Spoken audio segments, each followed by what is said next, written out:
ഞങ്ങൾ vote കട്ടുവെന്ന് BJP. നേതാക്കൾ അണിനിരന്നുവെന്ന് പറഞ്ഞിട്ടും ഒരു ചെറുവിരലനക്കാൻ പോലും തെരഞ്ഞെടുപ്പ് കമ്മീഷൻ തയ്യാറാകുന്നില്ല. തൃശൂരിൽ വോട്ട് ചേർത്തുവെന്ന് ബി.ജെ.പി. മുൻ അധ്യക്ഷൻ കെ. സുരേന്ദ്രൻ വരെ പറഞ്ഞിട്ടും ഒരു ആക്ഷനുമില്ല. ഇപ്പോഴിതാ തെളിവ് സഹിതം കോൺഗ്രസ് വോട്ടുകളെ പൊളിച്ചടുക്കുകയാണ്. തൃശൂരിലെ വോട്ടർ പട്ടിക ക്രമക്കേട് ആരോപണത്തിൽ കൂടുതൽ തെളിവുകൾ പുറത്തുവിട്ടിരിക്കുകയാണ് കോൺഗ്രസ്. തൃശൂർ മണ്ഡലത്തിൽ 193 വോട്ടുകളുടെ ക്രമക്കേട് കൂടി കണ്ടെത്തിയതായിട്ട് DCC പ്രസിഡന്റ് ജോസഫ് ടാജറ്റ് പറഞ്ഞു കഴിഞ്ഞു.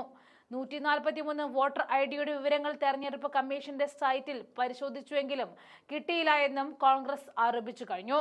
വോട്ടർ പട്ടിക ക്രമക്കേട് വിവരങ്ങൾ പുറത്തുവിട്ടതിന് പിന്നാലെയാണ് കോൺഗ്രസ് നേതൃത്വം വോട്ടർ പട്ടിക പരിശോധന തുടങ്ങിയത്.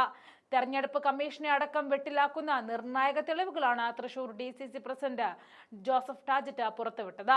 തൃശൂർ മണ്ഡലം കേന്ദ്രീകരിച്ചുകൊണ്ട് 193 വോട്ടുകൾ ക്രമക്കേടിലൂടെ നടന്നുവെന്നും 143 പേരുടെ വോട്ടർ ഐഡിയുടെ വിവരങ്ങൾ തെരഞ്ഞെടുപ്പ് കമ്മീഷന്റെ സൈറ്റിൽ പോലും ലഭ്യമല്ല എന്നും ജോസഫ് ടാജറ്റ് കണ്ടെത്തിയിട്ടുണ്ട്. കുറുവാ സംഘമാണ് ഇതിന് പിന്നിലെന്നും ബി.ജെ.പിയെ പരിഹസിച്ചുകൊണ്ട് DCC പ്രസിഡന്റ് പറഞ്ഞിട്ടുണ്ട്. 52 പേർ തൃശൂർ മണ്ഡലത്തിൽ പുറത്തുനിന്നുള്ളവരാണെന്നും ആരോപണമുണ്ട്. കാശ്മീരിൽ നിന്നും വരെ ആളുകളെ കൊണ്ടുവന്ന് വോട്ട് ചേർക്കുമെന്ന് ബി.ജെ.പി. നേതാവ് B. ഗോപാലകൃഷ്ണൻ നേരത്തെ പറഞ്ഞിരുന്നു. ഇത് സ്ഥിരീകരിക്കുന്ന വിവരങ്ങളാണ് പുറത്തു വരുന്നത് എന്നും കോൺഗ്രസ് ആരോപിച്ചു. ജയിക്കാൻ ഉദ്ദേശിക്കുന്ന മണ്ഡലങ്ങളിൽ പുറത്തുനിന്നും ആളെ കൊണ്ടുവന്ന് താമസിപ്പിച്ച വോട്ട് ചെയ്യിപ്പിക്കാറുണ്ട് എന്നാണ് ബി.ജെ.പി. നേതാവ് വെളിപ്പെടുത്തിയത്.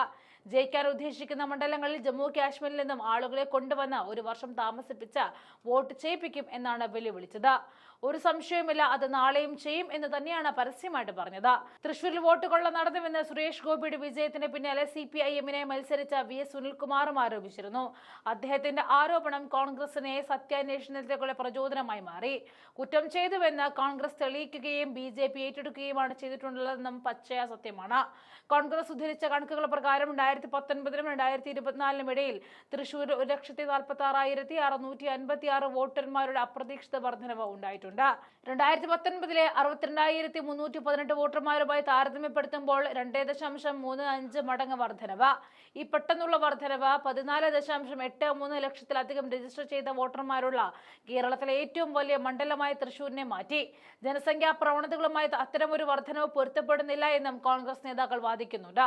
തൊഴിൽ അടിസ്ഥാനമാക്കിയുള്ള കുടിയേറ്റം കൂടുതലുള്ള ജില്ലകളായ എറണാകുളം, തിരുവനന്തപുരം, കോഴിക്കോട് എന്നിവിടങ്ങളിൽ സമാനമായ വോട്ടർ വളർച്ച ഉണ്ടായിട്ടില്ല എന്നാണ് അവർ ചൂണ്ടിക്കാണിച്ചത്. മാത്രമല്ല, സുരേഷ് ഗോപിയുടെ ഡ്രൈവറും സഹോദരനും അടക്കം കള്ളവോട്ട് ചെയ്തുവെന്ന ആരോപണം നിലനിൽക്കവെയാണ് കോൺഗ്രസിന്റെ ഈ സുപ്രധാനമായ കണ്ടെത്തൽ വന്നിരിക്കുന്നത്.